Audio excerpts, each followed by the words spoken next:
अध्यक्ष महोदय, मी direct specific प्रश्नच विचारतोय की अध्यक्ष महोदय, मुलांच्या सोशल मीडियावर वापरावर बंदी घालण्यासाठी महाराष्ट्र शासनाने माहिती व तंत्रज्ञान मंत्री आदरणीय आशिष भाऊ यांच्या नेतृत्वाखाली फेब्रुवारी 2026ला विशेष टास्क फोर्स स्थापन केला होता।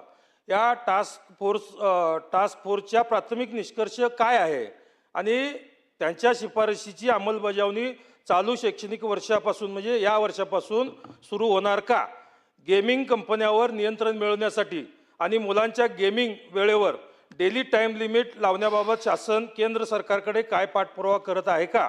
आणि अध्यक्ष महोदय, राज्यातील शाळांमध्ये स्क्रीन फ्री सॅटरडे हा उपक्रम राबवण्यासाठी शिक्षण विभागाने काही स्वतंत्र नियमावली तयार केली आहे का? अध्यक्ष महोदय, प्राथमिक निष्कर्षाचा अहवाल आलेला नाही, 3 महिन्यामध्ये येईल। या सगळ्या विषयात केंद्र सरकारशी पाठपुरावा करणार का? तर धोरण आणि कायदा या विषयात भूमिका झाल्यावर तो करण्यात येईल। या वर्षापासून सुरू होईल का? तर त्याबद्दल अहवाल आल्याबद्दल विचार करण्यात येईल। स्क्रीन फ्री टाईमच्या बाबतीत शिक्षण विभागाशी चर्चा या टास्क फोर्समध्ये होईल।